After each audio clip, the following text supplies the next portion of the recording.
The morning my daughter-in-law called me screaming about a city lean on the brownstone. I was sitting at my kitchen table watching the East River turn silver in the early light. It was 6 in the morning. My coffee had gone cold. Outside, a garbage truck moved slowly down the block, and I could hear the clang of it through the window glass. Her voice came through the phone fast and sharp. She needed $42,000 wired by noon, she said. The city had flagged unpaid property taxes on the West 84th Street address. There was a lien pending. If it was not cleared today, the matter would go to the county clerk. She did not say hello. She did not say good morning. She said 42,000. She said by noon. She said please once, near the end, the way people say please when they mean it as a demand. I held the phone against my ear and looked at the light spreading across the water. Then I thought about 3 weeks earlier, when I had sat in that same brownstone at the marble countertop I had paid for, watching my daughter-in-law pull a silver picture frame from a sideboard drawer and slide it across the table with 2 fingers, like she was passing me a receipt. That was how I met my granddaughter. A photograph, 11 weeks after her birth. I thought about the way my son had sat beside his wife that afternoon, refilling her wine glass, his eyes on the table, refusing to find mine. I thought about the word she had used when I asked why no one had called me. Aesthetic. Then I took a slow breath and said very quietly into the phone, "Didn't I warn you about this?" She went silent. I set the phone down on the table. The river outside had gone fully silver by then, the kind of cold morning light that makes everything look expensive and empty at the same time. She thought I was just a soft old man with a bank account and a habit of saying yes. She had forgotten that every beautiful thing she was standing inside had my name under it. Let me take you back to the Sunday in May, when I learned my granddaughter had a name, a face, and 11 weeks of life I had been deliberately left out of. I drove to the brownstone on West 84th Street, expecting a casual family brunch. A few months earlier, when my son Travis and his wife Bryn had moved in, everyone at the table called it my wedding gift. That was what they said at the dinner table. That was what found its way into Bryn's Instagram caption, a gift from Dad. But legally, nothing had changed. The house still belonged to BCK Equity Trust. The lease agreement still read $1 per year. Nobody mentioned that part. I parked my old Chevy Silverado half a block away and walked to the front door in my gray work jacket, the same jacket I had worn for 15 years, the same scuffed boots I wore on job sites when I was still the youngest man in the room instead of the oldest. I rang the bell. I wiped my boots on the mat. I waited. Bryn opened the door and looked me up and down the way people do when they want you to notice that they are looking. "Oh, Howell," she said, with the small smile she used when she was trying to sound patient. "We sort of already started." Inside, 6 people sat around the dining room table. Bryn's parents, her close friends, 2 women I had met once at the wedding and not since. White wine in tall glasses. Soft music from a speaker on the credenza. Linen napkins folded into triangles. Nobody stood when I walked in. Nobody said it was good to see me. Travis glanced up once, long enough to look embarrassed, and then found something more interesting on the far wall. I sat at the end of the table. The conversation flowed around me like water around a stone. Nursery color palettes, private school wait lists, photographers who understood what Bryn called soft motherhood, the particular difficulty of finding organic formula that photographed well in natural light. I remember thinking it was a strange topic for people who supposedly did not have a baby yet. I turned to Travis after about 10 minutes of being treated like furniture and said gently, "So, when are you 2 finally going to start a family? I'm not getting any younger." The room changed the way a room changes when someone knocks a glass off a table. The conversation stopped. Bryn's mother looked down at her plate. One of the friends took a very slow sip of wine. Travis opened his mouth and nothing came out. Then Bryn reached behind her, opened the sideboard drawer, and pulled out the silver frame. She slid it across the table toward me with 2 fingers. "This is Olive," she said. "She was born on March 4th. For a moment, I only saw the photograph. A tiny pink face, dark eyes, a soft little mouth open in a yawn. A tuft of dark hair, the same shade my late wife Eleanor had when she was young. Then the date registered. March 4th. I did backward arithmetic in my head. 11 weeks. My granddaughter had been alive for 11 weeks.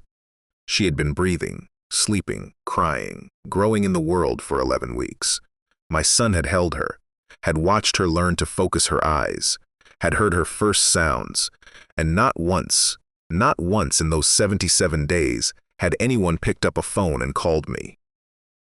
I looked at Bryn and asked as steadily as I could, "Why didn't anyone tell me?" She did not look ashamed. That was the part that landed hardest. She folded her hands beside her wine glass, lifted her chin, and spoke the way someone speaks when they have rehearsed the words and practiced the tone. "Howell, the first weeks were very delicate. The hospital environment was controlled. The photographs had to be handled carefully. We wanted Olive's introduction to feel intentional." She paused. "I'm building a motherhood brand now. The first family images matter. My parents came. My sisters came. We had a small gathering here 2 weekends ago, but we wanted people who fit the aesthetic. People who fit the aesthetic. In the house I bought. Around the table I paid for." While my son stared at his wine glass and said absolutely nothing. I turned to Travis and kept my voice low enough that only he could hear the weight of it. "Son, did you agree to this?" His jaw tightened. For 1 second, I saw the boy he used to be, the one who would run to me when he scraped his knee on the driveway, the one who cried in the car on the way home from his first baseball tryout, and let me put my arm around him. Then Bryn shifted in her seat beside him, just slightly, and that boy was gone. "Dad," Travis said, still not looking at me. "It was complicated." "No," I said. "It was simple. You had a father. Your daughter had a grandfather. Somebody made a choice." Bryn reached under the table and took his hand. Travis let her. And that told me everything his mouth had been too careful to say. Before I walked out that afternoon, Bryn called after me from across the room and asked if I was staying for the meal. She had made quiche. I turned back once at the door and asked, "Is the property tax due this month?" She blinked at me. I smiled at her, put on my jacket, and let the front door close behind me with a soft click, the kind of sound that is too quiet for what has just happened inside a room. I sat in my truck for a long time with both hands on the wheel and the engine off. I did not cry. I did not curse. I looked up at the brownstone windows and understood something I should have understood years before. A house can be beautiful and still be rotting at the beams. Then I took out my phone and called my attorney. Coralie Whitfield Marsh answered on the second ring. She has been my attorney for 19 years, and she knows my voice well enough to know when I am calling, because something is about to change. "Howell, it is Sunday," she said. "I know," I said. "Pull every file connected to West 84th Street. I want to see everything by tomorrow morning." My name is Hal Beckworth. I was 73 years old that spring. I grew up in a coal town in eastern Pennsylvania where winter arrived early and stayed like a punishment. My father died from black lung when I was 19. My mother followed 2 years later. The death certificate said pneumonia. We all knew better. I came to New York in 1973 with $300 sewn into the lining of a winter coat and a high school diploma I had earned at night after working days in a dry goods warehouse. I started laying tile in restaurant kitchens in the Bronx. I slept in a rooming house on a street that smelled like engine oil and old cooking, and I saved every dollar I did not need for food. By the time Travis was old enough to be ashamed of me, I owned the buildings men like me used to repair. I never lived like a rich man. I drove the same pickup truck for 12 years. I ate breakfast every morning at a small diner on Amsterdam Avenue where the waitress called me Mr. B and brought my eggs before I could order them. I wore the same gray work jacket to every meeting, every site walk, every occasion that was not a funeral. But quietly, through BCK Equity Trust, I owned 21 properties across Manhattan and Brooklyn. I had built that structure over 40 years, one building at a time, starting from nothing and staying patient while the city changed around me. I preferred it that way. I did not need people standing when I walked into a room. I only needed my family to remember who had kept the lights on. That was exactly what they forgot. Travis was 34 that year. He called himself a creative consultant, which meant he had a podcast almost nobody listened to, a website with a contact form that led nowhere, and a talent for using the phrase brand strategy whenever a bill came due. He earned roughly $22,000 in a good year. He spent closer to $160,000. Bryn was 31, beautiful in the deliberate way people are when every photograph has to look accidental. She had 300,000 followers online, a dedicated corner of her bedroom for unboxing videos, and a gift for making other people's generosity look like her own success. Her income from brand partnerships was real but inconsistent, maybe $18,000 in a strong quarter. Together, they spent somewhere between $280,000 and $300,000 a year. The gap between what they earned and what they spent had one name: me. I was the invisible math behind their beautiful life. The brownstone and its 4 floors of original brick and restored staircase and morning light through tall windows, the utilities. The joint credit card I had added them to years ago for what I called convenience. The Range Rover lease I had guaranteed, because Travis said a car like that helped him meet higher-end clients. The business credit line I had opened so his consulting work would have something to grow on. And every month, quietly, I sent a check to Mariposa Gardens in New Jersey, where Bryn's mother lived in assisted care. Bryn had asked me not to tell her sisters. She wanted them to believe she was handling it herself. That detail alone should have told me everything I needed to know about the kind of performance I was funding. But back then, I still believed that generosity could purchase respect. I had not yet learned that when you never let people feel the weight of their own life, they start to believe the lightness was always theirs. Coralie had the files ready by the time I arrived at her office the next morning at 7. Coffee on the side table, 3 folders open on her desk, the look on her face of a woman who already knew I had not come in for advice. "Tell me plainly," I said, "what am I legally required to continue paying for Travis and Bryn?" She took her glasses off and set them on the desk. "Nothing, Howell. The brownstone is held in trust, never transferred. The utilities, the credit cards, the car, the business line, the assisted living payments, all of it is discretionary. You can stop any of it at any time." The room was quiet except for the hum of the air system. I looked at the folders on her desk. I thought about Olive's tiny, dark-haired face behind glass. I thought about my son refilling his wife's wine glass while I sat at the end of a table I had paid for and was told I did not fit. "Prepare the notices," I said. "By the end of the month, every check stops. The lease termination too. I want it clean and legal." Coralie nodded slowly. "And the brownstone?" 30 days notice to purchase at fair market value or vacate. If he can raise the money, I will consider terms. If he cannot, I need the property back." She picked up her pen. I drove home thinking about Travis as a newborn. 1989. A Bronx hospital room. Eleanor exhausted, her hand still wrapped around mine so tightly my knuckles ached.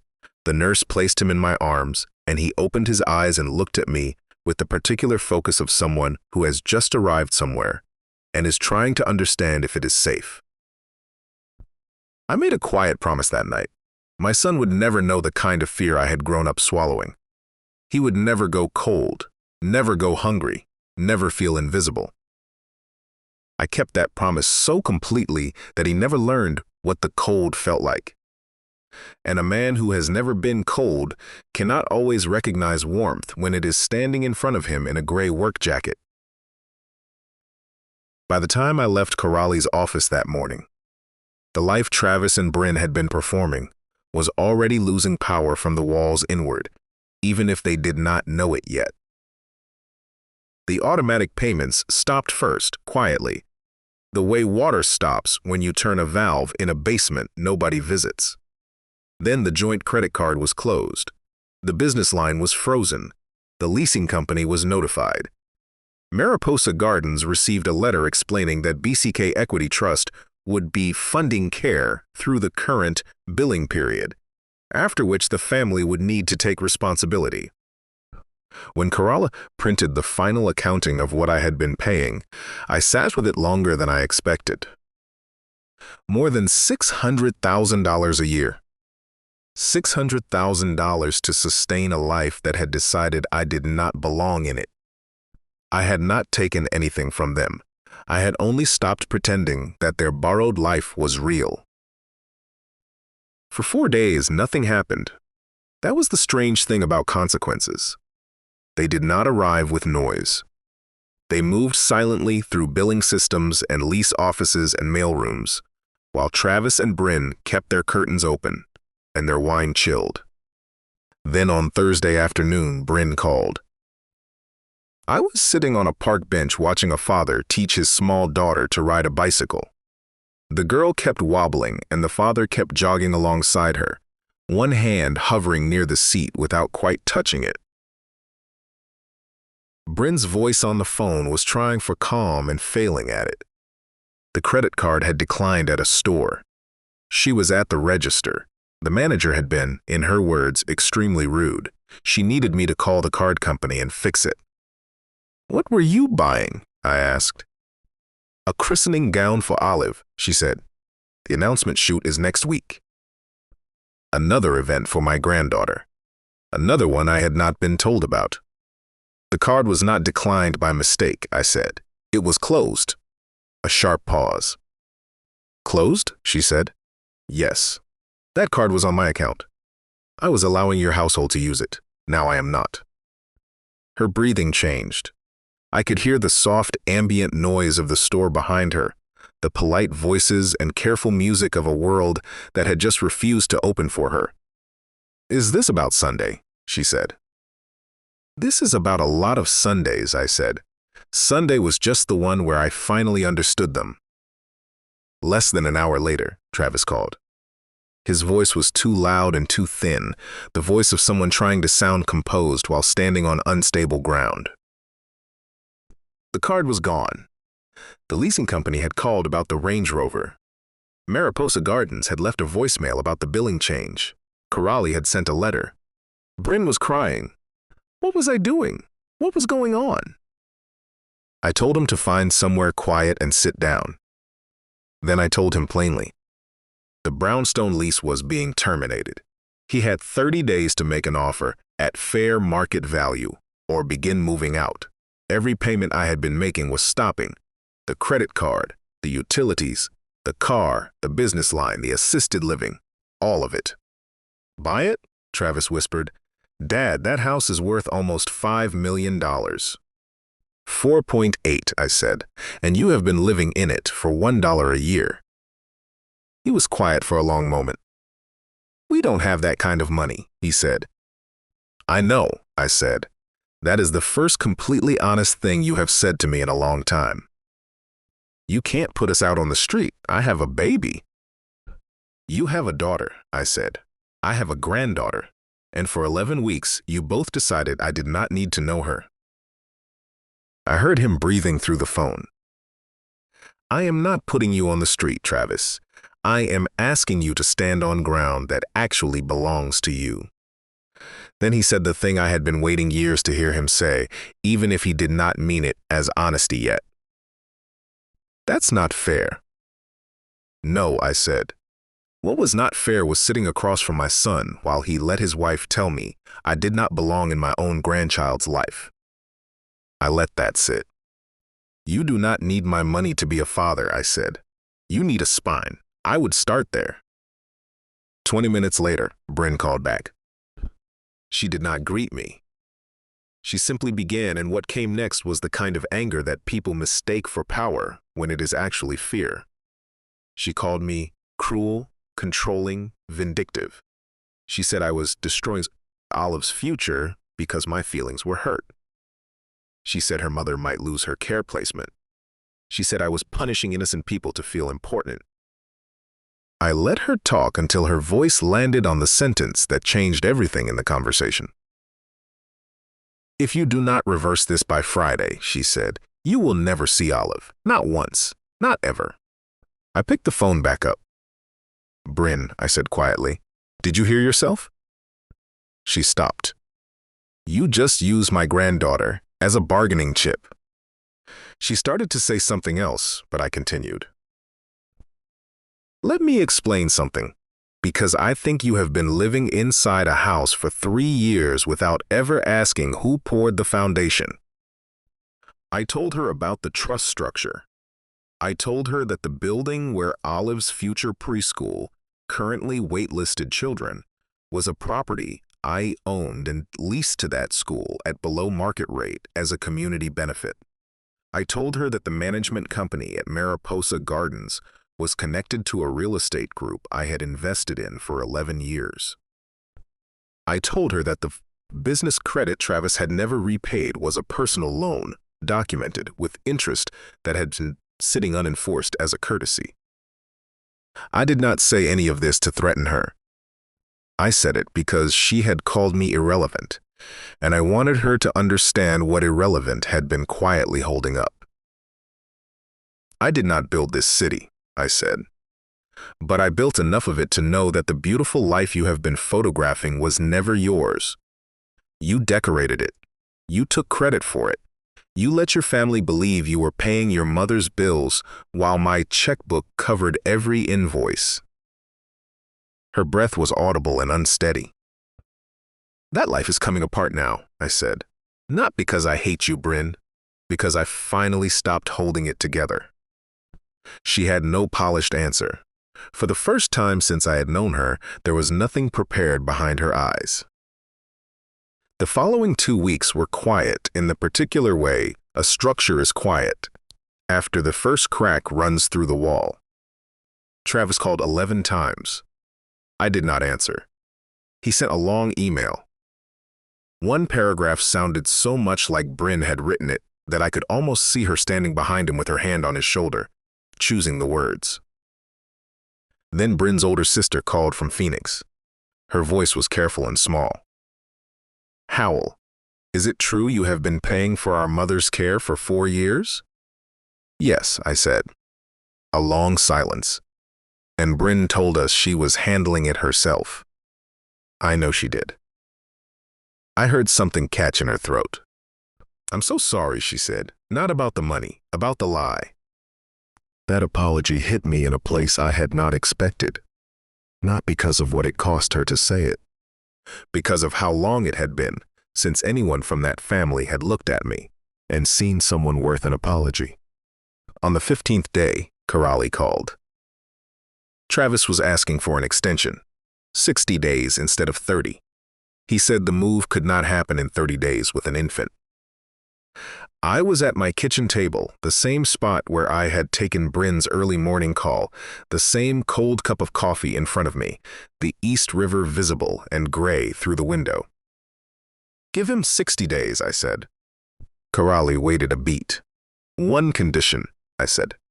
He meets me Saturday morning at the diner on Amsterdam, 9 o'clock. Just him. If Bryn comes, the extension is gone. Travis came alone. I saw him through the window before he noticed me. He was standing on the sidewalk in a wrinkled blue sweater, no watch, no keys in his hand. He looked like a man who had not slept properly in 2 weeks, which I suspected was accurate. He looked, for the first time in years, like someone who had been asked to carry his own weight and discovered it was heavier than he had imagined. He slid into the booth across from me. Rosalba brought coffee without being asked. She looked from him to me, read the situation in about 3 seconds, and moved on without a word. We sat quietly for a moment. Then Travis folded his hands on the table the way he used to as a child when he had broken something and did not know how to start the conversation. "Dad," he said, "I don't know where to begin." "Begin with Olive," I said. "Tell me about my granddaughter. Everything. From March 4th. So he told me. He told me she had been born after a long and frightening night, that the labor had been harder than either of them had prepared for, that when the nurse finally placed her in his arms, he had cried so hard the nurse asked if he was all right. He told me she had come out with a full head of dark hair, the same deep shade as Eleanor's, and that seeing it had done something to him he had not expected, had cracked something open that he had been keeping sealed for years. He told me Olive slept with one arm tucked under her cheek, that she made a soft humming sound when she was content, that her first real laugh had come from watching a friend's dog sneeze 3 times in a row, and that the laugh was so sudden and complete that it had startled her and made her cry for a second before she laughed again. I listened to every word. Each detail felt like a gift, and each one felt like a theft. When he finished, I asked the question I had been carrying since I sat at that brunch table. "Why didn't you call me?" Travis looked down at his coffee. It had gone cold while he was talking. "Because Bryn said not to," he said, "and because it was easier to go along than to fight her." He paused. "And because I was ashamed of you." The room did not change around us. The diner kept its noise, its coffee smell, its ordinary Tuesday morning sounds. But something between us shifted. "Not all the time," he said. "Not when it mattered. But in small ways for a long time. The jacket, the truck. The way you talked too loud in nice restaurants. The dirt on your boots at their dinner parties." His voice was steady, but his eyes were wet. "Bryn's friends would look at you, and I could feel them deciding what you were, and I hated feeling like I had to explain you. So over time, I just started not putting you in the position to be explained." He looked up. "I knew what I was doing when I didn't call you in March. I told myself it was Bryn's decision, but I knew, and I let it happen because it was easier than standing up." I sat with that for a moment, a long moment. Then I said, "The dirt on my boots paid for the floors you were ashamed I walked on." Travis closed his eyes. "The jacket you hated belonged to the man who paid for your education, your wedding, your house, your wife's family, your consulting business, and the formula your daughter drank for 11 weeks, while I did not know she existed." My voice stayed even. "I am not angry, Travis. I am tired. There is a difference. Angry is loud. Tired is what happens after you have been carrying something for a very long time and you finally set it down." He nodded, though I could see it cost him something. Then I gave him my terms. The brownstone was gone. He and Bryn would find an apartment they could actually afford on what they actually earned. 2 bedrooms, if that was what was possible. The Range Rover was being returned. The credit card was closed. The business loan was now a formal debt with a repayment schedule Karali would send over. Bryn's family would handle her mother's care together, the way families are supposed to. "You will get a real job," I said. "I do not care what it is. Something with a tax form and a direct deposit. You will learn what a paycheck feels like when you have to make it cover actual expenses." He nodded. "And every Sunday for 1 year, You will bring Olive to my apartment for 2 hours. Just the two of you. No cameras, no brand content, no Bryn sitting across from me performing gratitude. Just you and your daughter and your father learning to know each other. He stared at the table. I could see the internal negotiation happening. The husband who wanted to go home and frame this differently for his wife. The father who understood, somewhere underneath the performance, that his daughter needed a better version of him than the one currently sitting across from me. Then he reached across the table and put his hand over mine. His hand was cold from the coffee cup. "Okay, Dad," he said, "I'll do it." I looked at him for a long moment. "One more thing," I said. "If Bryn ever uses Olive as a threat again, we are done. No second conversation, no appeals. Done." He nodded once. For the first time in years, my son looked afraid of becoming the worst version of himself. That, I thought, was a beginning. The following Sunday, Travis brought Olive to my apartment on the Upper West Side. He carried her in a gray car seat and set it gently on my kitchen floor. She was dressed in a yellow onesie with small white buttons. Her dark hair stood up in a soft, stubborn wave at the crown of her head. Travis lifted her out of the seat and placed her in my arms. She was lighter than I had imagined. Warmer, too, the way small children are warm, in a way that surprises you every time. She looked up at me with wide, serious dark eyes, studying my face the way very young children study unfamiliar things, with a complete and unhurried attention that adults mostly lose.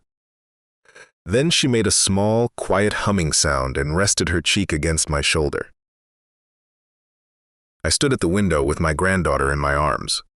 Outside, the city moved the way it always moves, indifferent and continuous. The river caught the light. I thought about Eleanor. I thought about the Bronx hospital room in 1989. I thought about the coal town in Pennsylvania and the $300 sewn into a coat lining, and every morning I had gotten up before the sun because I refused to let my family be the kind of people the world forgot. And then I cried.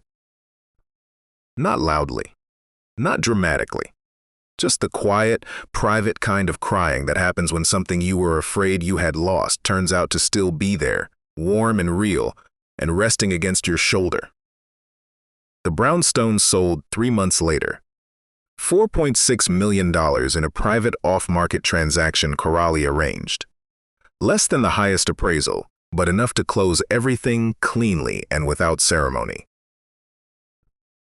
Travis and Bryn moved into a 2-bedroom apartment in Astoria, Queens.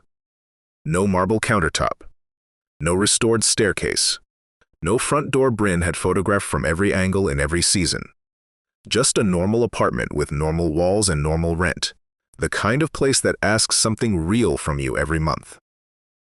Travis called once after the move, about 2 weeks in. "It's smaller than I expected," he said. "Good," I told him. "Then it will teach you what space actually costs." Karma, when it came, did not arrive with music. It arrived as ordinary life, which is the only form it ever really takes. Travis got a job as a project coordinator with a small construction company that had nothing to do with me.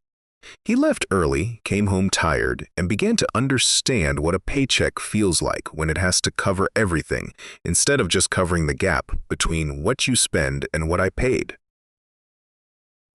Bryn's world contracted faster than she expected. Without the brownstone, the curated kitchen, the marble countertop in the background of every video, the endless purchasing power of my credit card. The motherhood brand stopped looking aspirational. Sponsors found other partners quietly and without announcement.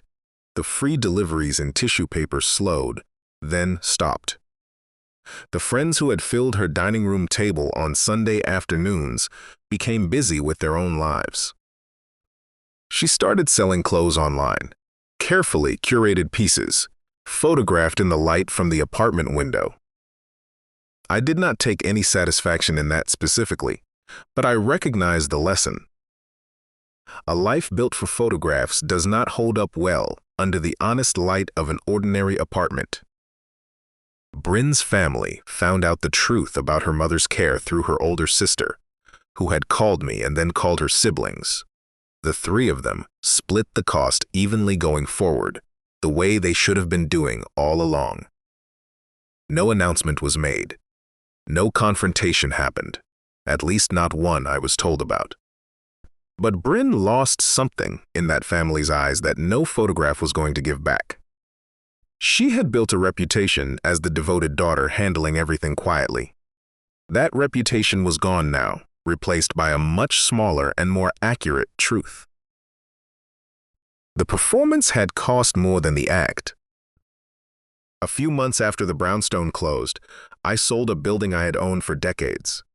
The first commercial property I ever purchased, an old tile factory on East 134th Street, that I had bought with everything I had saved in my first 15 years in New York.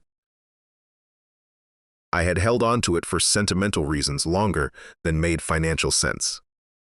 Selling it hurt less than I expected. It felt like putting an old tool into younger hands. I used the proceeds to start the Beckworth Trades Initiative. We fund community college tuition, apprenticeship programs, tool purchases, and licensing fees for young people who want to learn plumbing, electrical, masonry, HVAC, the trades that built every building people like Bryn posed in front of for photographs. In the first year, we helped 53 students. One of them, a 20-year-old from the Bronx, sent me a handwritten card after passing his journeyman's exam. He wrote that his mother had cried. He wrote, "Thank you for believing in me."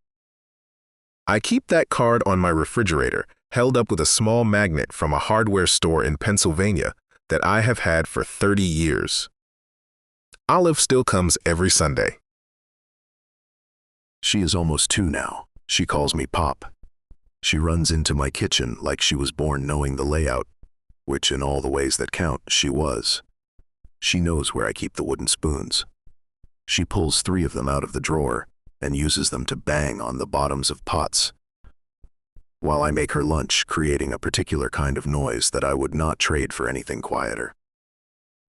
Sometimes Travis sits at the kitchen table while she does this, tired from the week, watching her with an expression I recognize.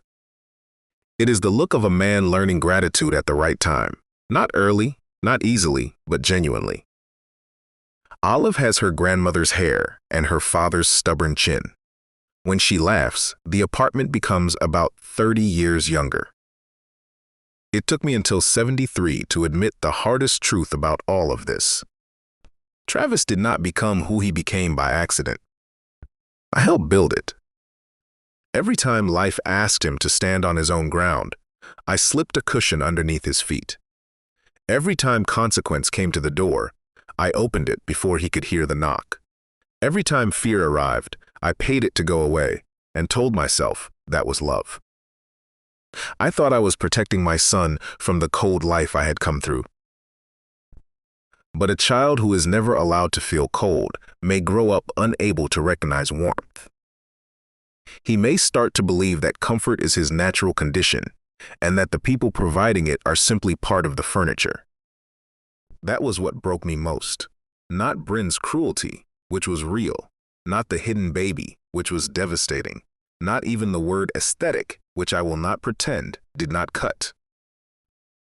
What broke me was the understanding that I had confused generosity with parenting, that I had given my son everything except the one thing that would have actually served him, which was the honest experience of being responsible for his own life. Love, real love, is not the removal of difficulty. It is the building of someone's capacity to meet it. I should have drawn that line when Travis was 16, or 22, or 30. I waited until he was 34, which was late. But late, I have come to understand, is still better than never, because drawing that line did not only give me back my dignity, it gave Olive a better father. A father with tired hands and a real paycheck and an apartment he pays for himself.